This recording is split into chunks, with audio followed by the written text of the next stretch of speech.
Okay, folks, if you can stop your talking, please. Eyes this way. I want to go through exercise 12C, which is where most of you should be at. So I know everybody is either up to here or not necessarily too far past here. So I want everybody's attention this way, blue or green. So pens and pencils out of your hands, please, and eyes this way. You'll remember in exercise 5C it was. We had the difference of two squares. So if we had a plus 2, a take 2, then it was the square of your a. Sorry. So you said take. negative and you wrote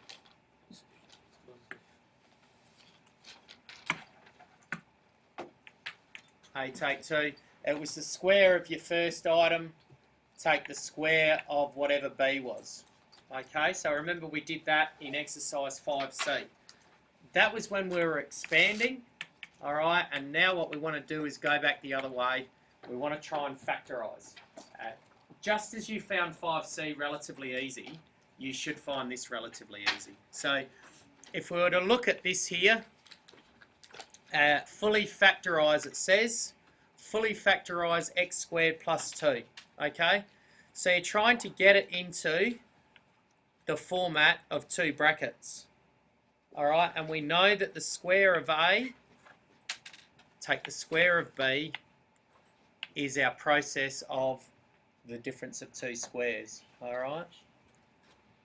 We square this first one, so that comes in to take the place inside our brackets in the place of a, okay?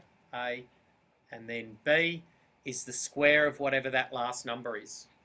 The square of 4 being 2. They're separated by a plus and a minus. The reason why they're separated by a plus and a minus is what? A positive and a negative makes a negative, which is what we've got in our question. Okay? This one, the process we go through is the same as this. Square the first, square the whatever else there is. Square that. We're finding the square of 25. So if you don't know your square roots of signs, of numbers, all right, the quickest way to find that 25 is 5 will be to do that on your calculator. Okay? That will give you that the answer is 5. Remember, that is the opposite. That process is the opposite to squaring. 5y squared. Once you've got it in this format, guys, this is the a and this is the b. The b, 5y. The a is 1. And again, as Georgie said, a positive and a negative makes a negative. Okay? We'll go through a couple. Bearing in mind the process. Just always follow the process. Will be important.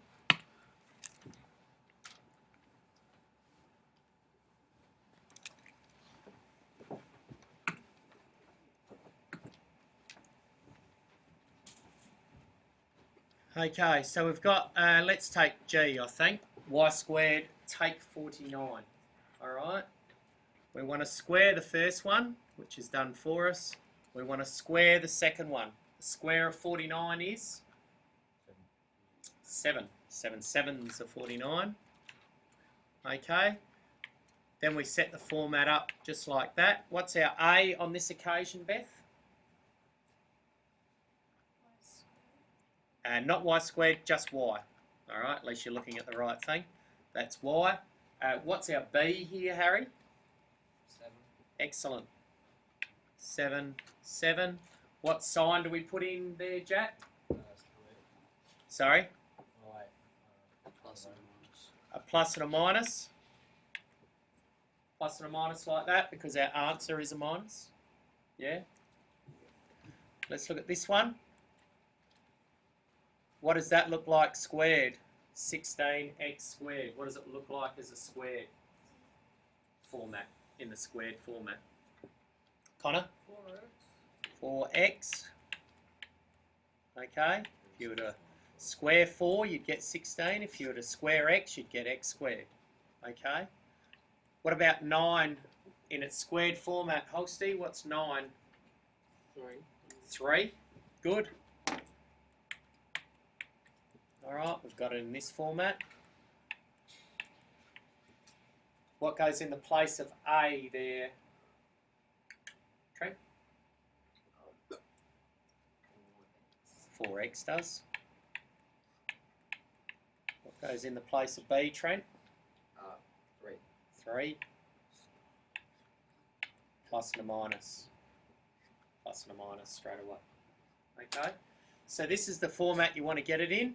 To do that, you need to break down what you've got here, break down what you've got here into squared formats. Alright? Every question that you get, obviously, will be able to be squared. Okay? You won't get a number here which won't be able to be squared. So you won't get 11 times 12. That's not squared. You'll get 11 times 11. Alright?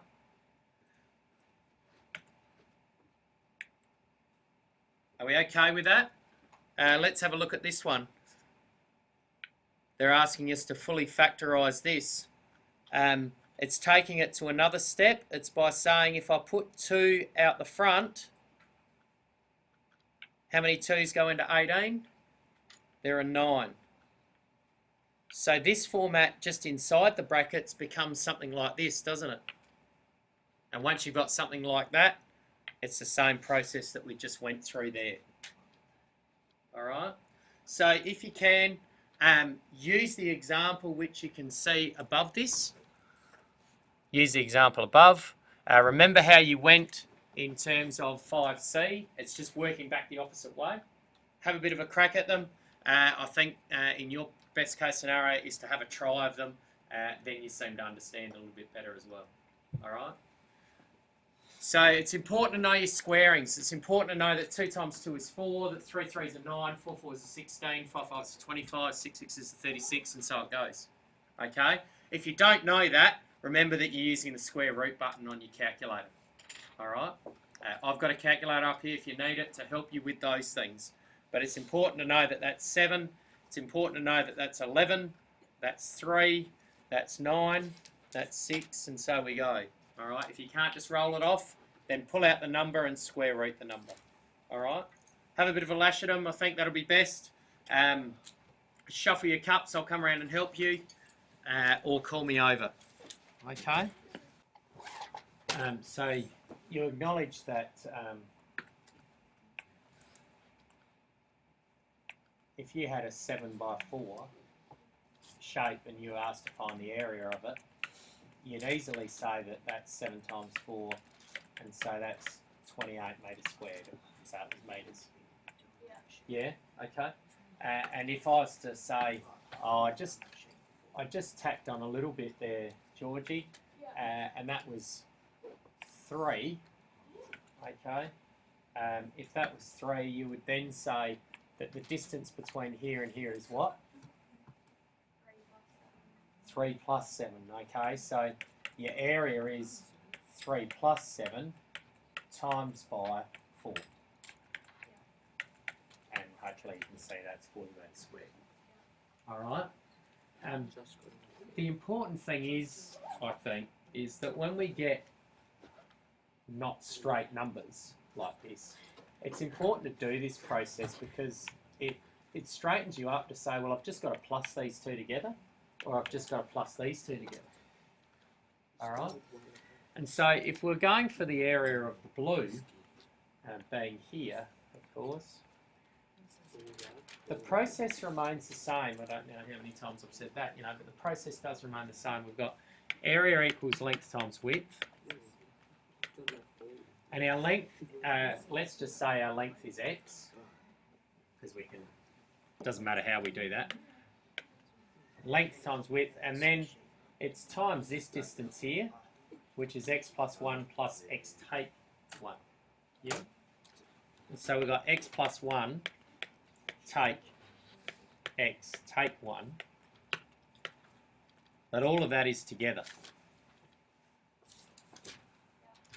Yeah? And so what they're saying is write an expression for the area of each of the following regions. Well, there's an expression there. Okay? And then they say, fully factorise your answer, and that's going through the process that you've been doing prior. Does that make sense? Shall I leave you with that, or do you want me to go through red and total? We'll try with that. Okay, all right. We'll give that a go, and we can always come back to it. All right. Good asking for support.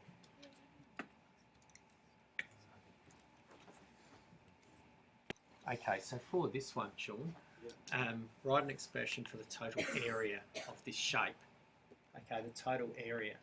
Now, the shape is a rectangle, and earlier in the year we did measurement. All right. And let's propose that's 7 centimetres and that's 3 centimetres. What would the area of that shape be? 7 times 3 because it's length times width. Okay. So we're left with that. On this occasion, you know, they just don't have the benefit of giving you the fact that that's 7. They believe that the distance between here and here is what? 2x. Good try. Let's say this was 7. What's the distance between here and here? 9. Okay, how'd you do that? Adding 7 and 2. Adding 7 to 2. My question again will be, what's the distance between here and here? 2x. X2. No. X Oh, plus 2. Oh yeah, X plus Alright, same process you went through. Yep. Yeah? Very important. So, we have length times width. Okay, and let's just say our length is x plus 2. Alright, and because we're working with algebra, we just drop away this, so we can put another one of them. What do you know about the distance between here and here? Because that needs to be our width. It's the same length as the side. Or Yep. The same length as X. Excellent. So it's the same length as x. So essentially what we've got is something like that. Yeah? So, factorise it. Well, that's it. Yep. What do you think you'd have to do in terms of expanded form? X times 2. That'd be one thing. No, like up at the box. Is that plus or It's a plus. So you'd be doing this, Sean, wouldn't you? Yeah. Everything outside is multiplied by that which is inside, which expands it. Yep. Does that make sense to you? Yep. Okay, can I leave you with that? Yep.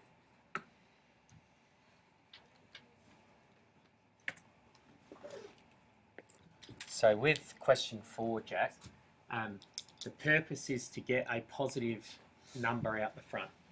Okay, and all you do is shuffle this. So you take that out the front, so it becomes positive 10, take 5a. Remember that the sign goes with that. We don't need to worry about that.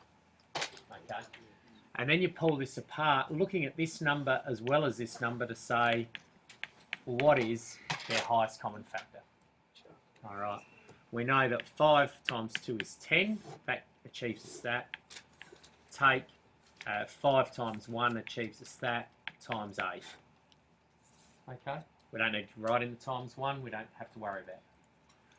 Then we quickly acknowledge, or should acknowledge, that 5 is our common number, and that goes out the front of a brackets. And what you have left, you have 2 take a left. And so that goes into the brackets, and you are done. So in B, same process. This has to go at the front to become 12b, take 20. And then what you're left with is, well, what's the highest common factor of these two? 4, absolutely. 4 times 3 is 12, times b would give me 12b.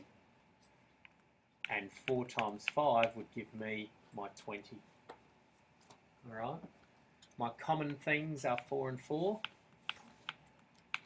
I get rid of them. So what I'm left with is 3 times b, which looks like that, take 5. That's what I'm left with. Okay, can you go through C for me? What's the first step you would do? I